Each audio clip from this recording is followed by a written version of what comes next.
Catur. Langsung saja kita sambut, inilah dia Bapak Reski Syahrir untuk menyampaikan pandangannya.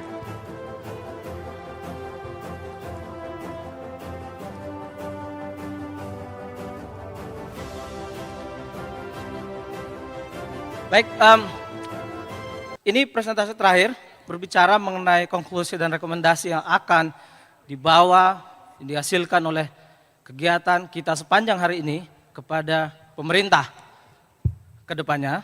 Harapannya ini bisa menjadi ekstraksi dari apa yang sudah kita dengarkan sepanjang hari ini. Baik. Konklusi dan rekomendasi dari kata. Kita tadi berbicara mengenai sumber daya cadangan yang ada di Indonesia. Hampir semua paparan berbicara mengenai ini terkait dengan mineral. Cadangan nikel kita begitu besar. Cadangan timah kita begitu besar. Cadangan batu bara kita luar biasa. Emas, tembaga, dan bauksit. Saya ingin bertanya, bagaimana kita merespon hal ini? Seberapa bangga kita dengan ini? Produksi kita, seberapa bangga kita dengan cadangan ini? Baik. Dari banyak diskusi termasuk hari ini, saya ingin menegaskan bahwa semua cadangan yang ada di Indonesia adalah berkah. Tetapi ini bukan kebanggaan. Kekayaan alam Indonesia adalah kebahagiaan, tetapi bukan kebanggaan. Ingat ya teman-teman mahasiswa ya, kekayaan alam kita adalah kebahagiaan, tetapi bukan kebanggaan. Kebanggaan kita di mana?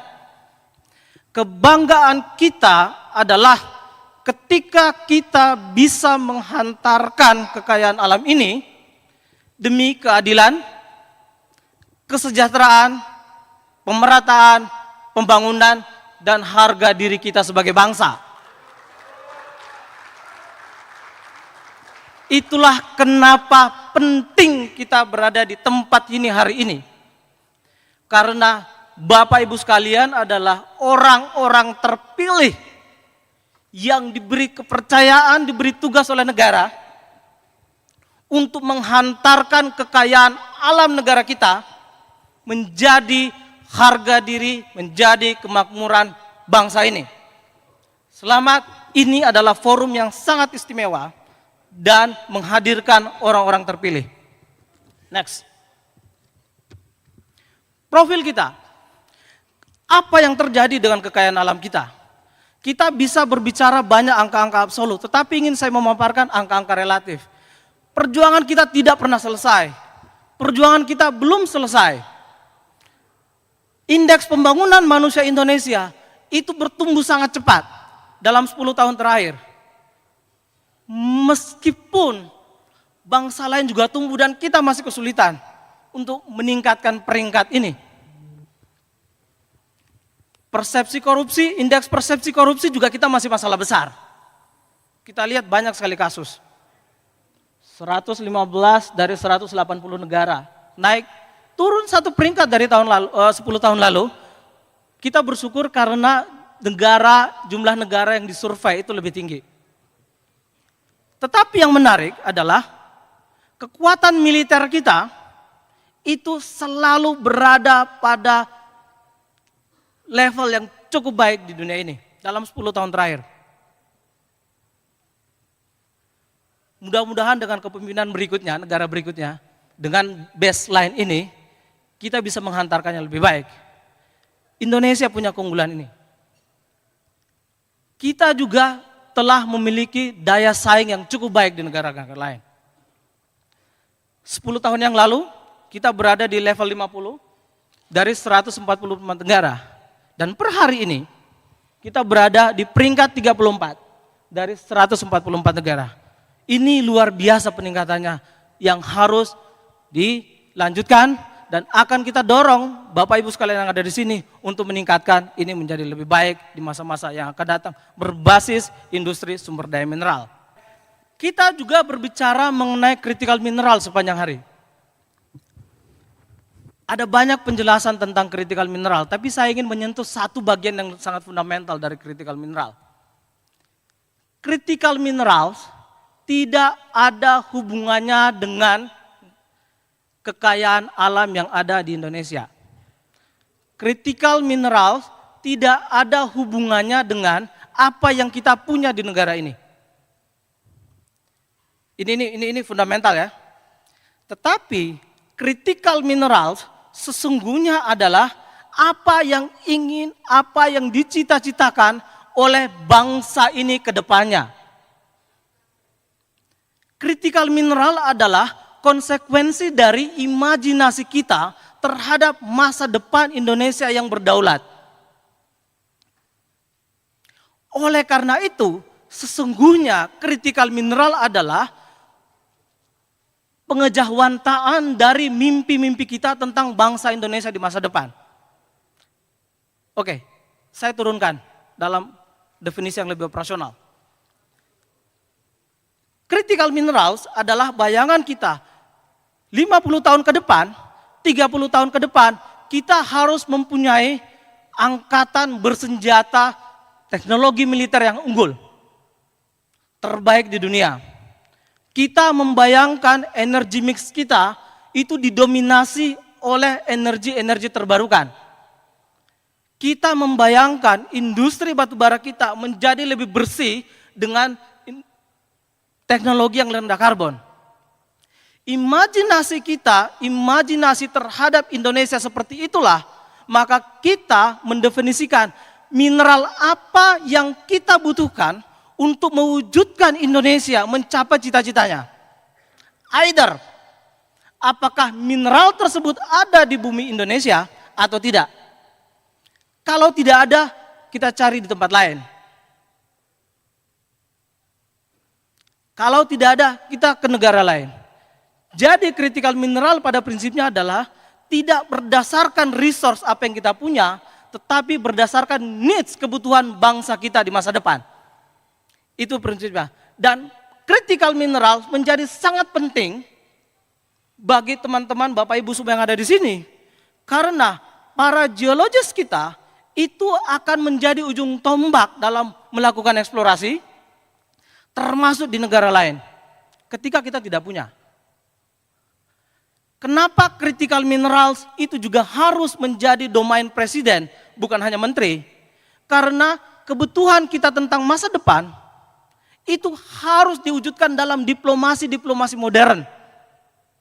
Ketika kita membutuhkan mineral untuk membentuk pertahanan negara yang tangguh, yang kokoh, dan kita tidak mendapatkan suplai yang cukup di negara ini karena resource kita tidak cukup, maka kita akan memberi tugas kepada para diplomat kita di Kementerian Luar Negeri sana untuk melakukan pendekatan ke negara yang mempunyai suplai, untuk melakukan suplai ke Indonesia. Dan bisa jadi negara akan menugaskan BUMN kita untuk membuka cabang di luar negeri, untuk mengekstrak critical mineral, membawanya ke dalam negeri. Jadi critical mineral pada prinsipnya adalah bagaimana memenuhi kebutuhan kita di masa depan. Itulah kenapa critical mineral ini itu berbeda satu dengan negara yang lain. Karena memang imajinasi masing-masing negara itu berbeda. Nah, apa peran industri mineral dan batubara? Sudah disampaikan dalam seminar ini sepanjang hari. Tadi Pak Budiawansa dari Vale mengatakan tidak ada masa depan tanpa tambang dan tidak ada tambang tanpa menimbang masa depan. Artinya, poin pertama, tambang adalah peradaban manusia.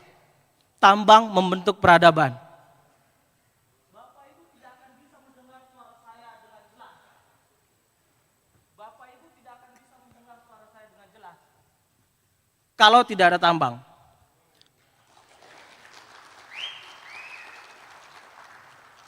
Saya mengurangi satu komponen tambang saja, yang sana sudah tidak bisa mendengar dengan jelas. Ya, benar ya? tidak ada peradaban tanpa tambang. Tambang menjadikan pertumbuhan ekonomi. Tambang tidak bisa hanya dimengerti sebagai barang komoditas yang dibeli dan dijual, yang ditambang dan dijual. Tambang adalah pertumbuhan ekonomi. Target kita menjadi negara maju 6-7% per tahun. Itu bukan kerjaan gampang. Presiden kita mengatakan minimal 8%, bukan kerjaan gampang. Tidak akan bisa kita mencapai pertumbuhan setinggi itu tanpa mengeksplorasi sisi-sisi ekonomi yang lain, yang berbeda dari apa yang sudah kita kerjakan per hari ini. Inilah hilirisasi sumber daya mineral menjadi penting. Karena kita memberi nilai tambah, kita mengeksplorasi ruang-ruang ekonomi yang belum dikerjakan sebelumnya. Ekspor nikel kita sudah meningkat per hari ini sampai 40 miliar US dollar. Meningkat sekian kali lipat dari 10 tahun yang lalu yang hanya 1,6 juta US dollar. Luar biasa. Nah, melakukan industrialisasi dari sektor sumber daya mineral adalah bagian-bagian yang harus dikelola menjadi sektor-sektor ekonomi baru. Tanpa mengkaji, menggali, mengeksplorasi sektor-sektor ekonomi baru, maka kita hanya akan mengandalkan produksi dari kegiatan ekstraksi dan itu tidak akan mungkin mencapai pertumbuhan ekonomi 7-8%. Kedaulatan energi. Sayang Mas Pri sudah keluar ya, pergi ya dari tadi. Nah, sumber daya mineral itu berbicara tentang kedaulatan energi. Kita harus menghasilkan energi yang berdaulat terhadap bangsa, negara, dan masyarakat kita. Ini poin penting mengenai transisi energi. Transisi energi adalah keniscayaan, tapi harus berhati-hati. Transisi energi adalah sebuah keniscayaan, tapi harus berhati-hati. Kita bernafas, menghirup oksigen ya. Pernah lihat orang menghirup oksigen dari selang oksigen? Oksigen murni, pernah ya? Oksigen murni adalah yang paling baik untuk dipakai untuk bernafas, ya. Tetapi apa gunanya menghirup oksigen murni kalau kita bergantung dari selang oksigen? Apa gunanya menghirup oksigen murni kalau kita bergantung dari selang oksigen? Apa gunanya menghirup energi bersih di Indonesia kalau kedaulatan energi kita hilang dan harus bergantung ke negara lain? Apa gunanya kita berkampanye energi terbarukan kalau kita kehilangan kedaulatan dan harus bergantung terhadap energi yang dihasilkan oleh negara lain? Karena itu, hilirisasi, transisi energi terbarukan betul-betul harus dilakukan secara berhati-hati menimbang kapasitas kita. Dan disinilah peran penting industri batu bara yang harus sangat kita hargai. Bapak Ibu sekalian, pertahanan negara, hampir semua alat-alat itu dihasilkan dari industri mineral. Diplomasi internasional, penguasaan sumber daya mineral ini penting buat diplomasi internasional. Beberapa tahun yang lalu, sekitar 10 tahun yang lalu, terjadi konflik Cina dan Jepang mengenai batas. Mereka bergelut begitu besar. Tetapi Cina menggunakan diplomasi mineral. Penguasaan mineral jarang Cina, rare earth-nya, membuat dia menekan Jepang untuk bisa mendapatkan apa yang mereka inginkan. Mereka menahan rare earth-nya ke Jepang. Sehingga Jepang mau tidak mau harus mengendorkan egonya untuk bernegosiasi perbatasan. Betapa pentingnya negosiasi berdasarkan sumber daya mineral. Amerika sampai sekarang tidak berani untuk membargo sepenuhnya Cina. Kenapa? Alat-alat militer canggih Amerika, radar canggih, alat-alat penerbangan yang canggih sangat mengandalkan rare earth dari China. Begitu Indonesia memiliki kemampuan dan ketangguhan memproduksi mineral dengan baik dan sangat kompetitif, maka kita akan mempunyai alat diplomasi yang tangguh sebagai bangsa. Begitu pentingnya sumber daya mineral. Sebagai langkah strategis yang akan direkomendasikan oleh IKATA ke depannya, saya merangkum pada 3 poin penting. Bahwa tata kelola sumber daya berkelanjutan adalah resultante, ingat ya, resultante dari 3 vektor penting tata kelola sumber daya. Pertama, optimalisasi pendapatan. Tanpa ada kemampuan fiskal kita, tidak mungkin kita membangun negara kita. Optimalisasi pendapatan dari sektor mineral, tadi dibahas panjang sekali, hilirisasi, eksplorasi, dan macam-macam. Tujuannya adalah optimalisasi pendapatan. Formalisasi tambang-tambang rakyat. Ini juga sisi penting di mana kita bisa menghasilkan pendapatan negara yang penting sekali. Tambang rakyat itu selalu pendekatannya legal, hukum. Ini harus kita tinjau ulang. Pendekatan tambang rakyat itu harusnya berbasis ekonomi sebelum masuk ke hukum. Orang melakukan kegiatan itu karena skala ekonomi. Tidak ada orang dengan sengaja mau melanggar hukum. Tetapi tidak pernah kita menggunakan instrumen ini. Akhirnya apa? Orang-orang itu semua menyalahkan tambang kecil, tambang rakyat. Tidak pernah kita menyelesaikannya dengan instrumen ekonomi pertama. Kalau strategi perang itu strategi gerilya, itu memisahkan ikan dengan airnya dulu. Pisahkan dulu ini tambang rakyat yang memang skala ekonominya hanya bisa dilakukan dengan tambang rakyat.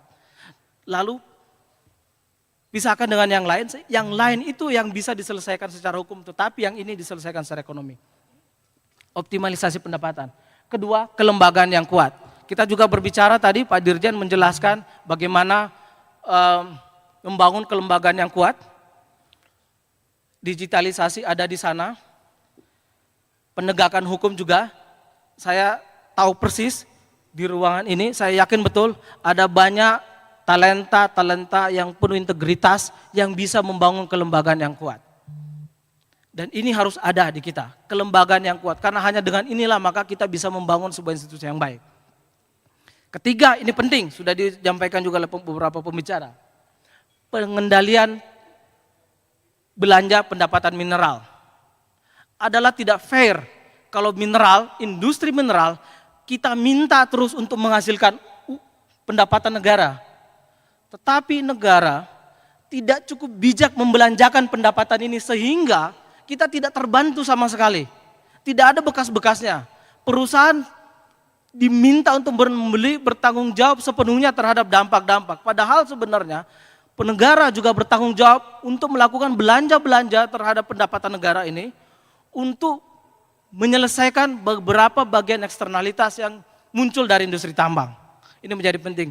3 inilah yang menjadi langkah strategis kita untuk membangun tata kelola sumber daya berkelanjutan. Terima kasih. Selamat sore. Assalamualaikum warahmatullahi wabarakatuh. Viva Tambang! Viva Tambang! Viva Tambang!